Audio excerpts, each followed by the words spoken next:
Hello, you are watching ESC Fan TV.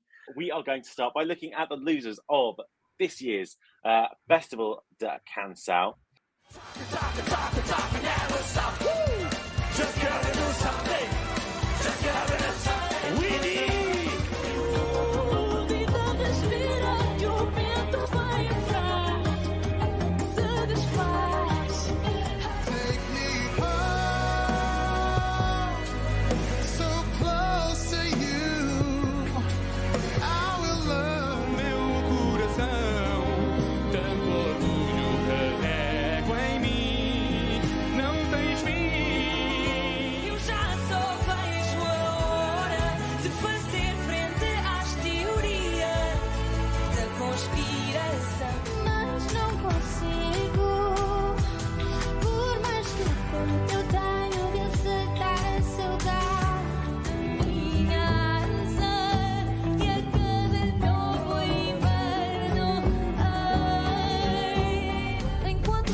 Let's go straight to Andy. It was all very understated. I don't want to criticise any of these songs because they are very definitely Portuguese songs, real Portuguese music. Singers are fantastic. But from a Eurovision perspective, I don't think any of these songs would have done very well because they're too ethnic to do well in Eurovision. But Festival de Canção is a very well-loved Portuguese competition in its own right. My favourite was the girl with the harp. I'm pleased she didn't sing and play the harp all the way through because that must be quite difficult to do. It was very nice to see it. And generally, I thought the standard of performance was excellent. Thanks, Andy. To be fair, I did have the girl with the harp down as well. We do have a similar musical vibe, appreciation, I think, going on in that view, which is always good. Let's go across to Elena. Do you think that the songs were too ethnic, or do you reckon Portugal's got it right in terms of levels of diversity for their songs this time round? Well, I hear a lot of more people saying that they're wishing that more countries would sing in their own language and be more ethnic. So for those people, would that be amazing? For me, it was the first time actually watching the competition. And yeah, I don't speak Portuguese, so I was like, with half of the songs, like, what is happening? I had some favorites, like the girl with the squares on the floor, another guy in the blue costume, and some others. And with others, I was like, what? Like that one guy was singing in Portuguese, I think, but then it was all gospel vibes, and I was like, what is happening? And then the last one was to Dracula. I don't know what was happening for me. It was an interesting show and evening. Now, Philip Michelle, coming second last night was, let's try and pronounce this. I can't pronounce it. It was Pelas Costuras was the song. It came second. It got 12 points in the televote. And I had a look on YouTube today at some of the comments, and they reckon that he was like the David Bowie of the 21st century, is what's been said. And lots of people have said that he would have made an impact had he been sent to Eurovision. What do you think? Did Portugal miss a trick here? They definitely missed a trick. And I thought, because I don't know if the people on the internet are older than me going with David Bowie, I thought it was more adamantine. The way that he looked and his clothes and everything, I thought it was more adamant than David Bowie. I did think they spent most of the staging budget on microphones for him, though. There was a lot. Which one was he using? All of them, I think. I don't think. But no, that was good. That was my favourite. It was certainly stood out for me. There were a lot of ballads and a lot of sort of slow ballads. I quite like Christina Clara with the big curly hair and the people with the square drum things. That was quite good. Primavera. Yes. It reminded me a bit of, and here's one for the youth, Jefferson Airplane, Just Ask Alice. Nobody apart from Andy's ever heard of that. But yeah, it sort of sounded a bit like that. But I really like that song. Was there any you particularly liked? Well, let me put my Dame Edna glasses on. I'll gladly tell. Yes, I did. Perpetua. I thought that was going to be an absolute corker with the band and everything, and I thought it was all right. It wasn't too bad. In a show full of ballads, I thought that one stuck out all right. And I really, talking of ballads, I really loved Noble. I don't know, there was something about him that was sort of sweet, and it was lovely, and it was sincere, and the words he sang were lovely. He obviously meant them, and he loved somebody, and to hear a love song like that, I really enjoyed it. It touched me in places that Phil's never touched me. Oh, crikey. Jesus. Christina. Yeah, you're going soft in your old age. He was all with a blue suit and no shirt, wasn't he? I'm soft all over. Christina, I really like the coolness of it. It was even the sort of spoken words. I think I have it. It sort of relaxed me. It was calming and it was cool and it was really nice. And I think I was going to say, Michelle, this is what is concerning me right now, is because you two are coming up with the songs I've also got down on my shortlist. I think I've spent too much time in your company. Oh, that's really worrying. I'm not sure that's appropriate, Tom. That we but yeah, I think I might just be, I don't know, on the turn and mellowing. It's like, it was just like really nice and calming, and I really enjoyed it. But is it the Adamant one at the end? Bloody brilliant. What's wrong with Portugal? Why aren't you sending that? It was absolutely amazing. I would have loved to have seen them send that. To be fair, I think was my favourite. But I know what you mean about the ballads. There was a ballad out there. Was it Memory? It came 7th, sung by Noble. It's the same one you mentioned.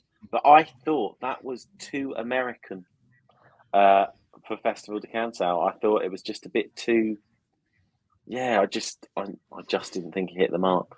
But beautiful. It was beautiful. I loved it. I really liked it. Beautiful. Let's get some other views. Let's bring Paul and Andrew into the mix. Are you agreeing with what we're saying here? Were these the top songs of Festival de Canção, or have you got some others on the list? I mean, the song that I particularly really liked was Nina.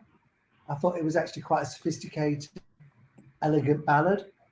I really liked that song. I also thought that a lot of the songs, maybe I don't understand the Portuguese music style, the Fado, but it was like songs almost were perfect, but just didn't seem to quite click with me. But it felt almost like everybody's talking about the ballads. I almost like a jazzy light kind of feel to a lot of the songs as well. It felt like going to a Shack Attack concert in the early 80s. Sorry, yeah, I think retro is the whole contest. It was retro, stylish, jazzy, just different from every other country, I think. I really like the song, which was Buba Espino. I thought, he's got a lovely voice, sweet song, very simple stage, but it just was my favourite of the night.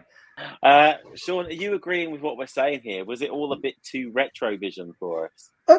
There's nothing wrong with a bit of retro. I quite liked it. And it was actually nice to have, in amongst all the mayhem and craziness that we've got going on this Eurovision season, because let's face it, like 80% of the entries are really up-tempo songs or bonkers crazy entries. It's nice to have a few ballads to listen to as well.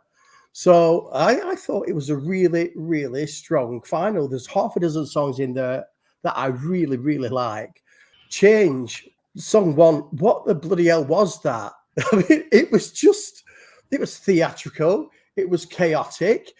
I bloody loved it. It was amazing. It was fantastic. I think I watched it about 6 times today. Really, really enjoyed that whole experience. Brilliant memory that Michelle liked as well by Noble. Again, yeah, like you say, Michelle, I agree. A beautiful song. He's got a lovely, lovely voice.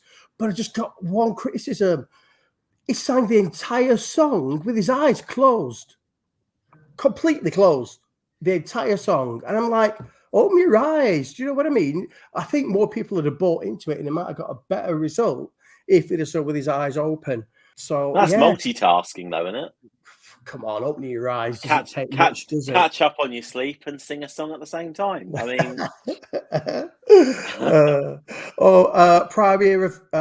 Primavera. That was again very cultural. I like the square drums. I'm not sure what the flowers in the shoes were, in the Crocs at the front of the stage were. I don't know what that was all about. It was all a little bizarre, but you know, a fab song. There's so many. Pontus Phineas. A harp, like you said. Yeah, we see a harp. Brilliant. I love a harp. Like, we got like a nice mellow beat halfway through it. It was just, I just really, really enjoyed that song. What else? Mysterio. It was a real happy chappy. I had a nice time. It was so cute. His jacket were a bit big though. But he had my head sort of swaying, my feet tapping. It was a really lovely song. I just want to mention Song 11 by Perpetua. I'm not going to try and pronounce it because I'm on the gin.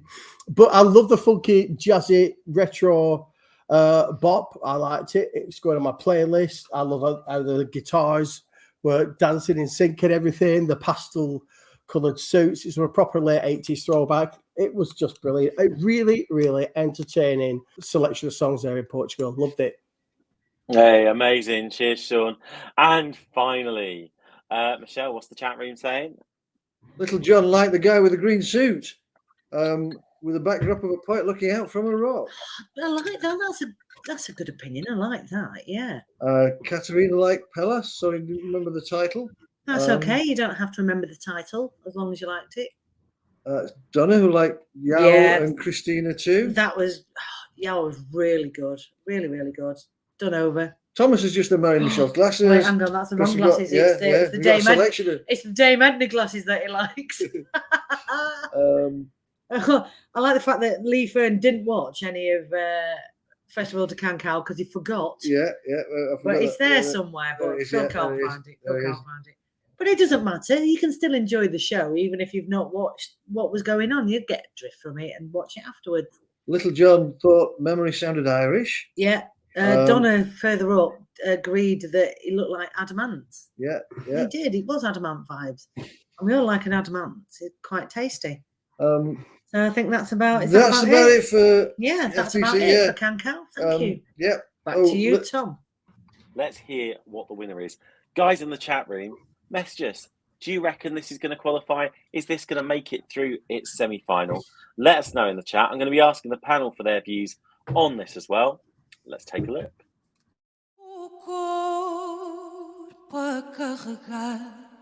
Seguimos assim, pouco a pouco. Quero largar o que me deixou ferida. Peço à estrela mãe que faz. Hoje eu quero provar a mim mesmo. Eu posso ser o que eu quiser.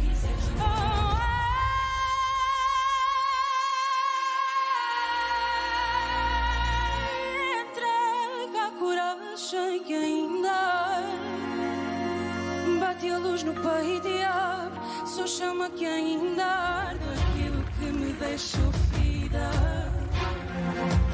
sou a estrela mãe que passa o dia. Que a luz no peito e abre. Sou chama que ainda arde, ainda arde, ainda arde. Muito obrigada.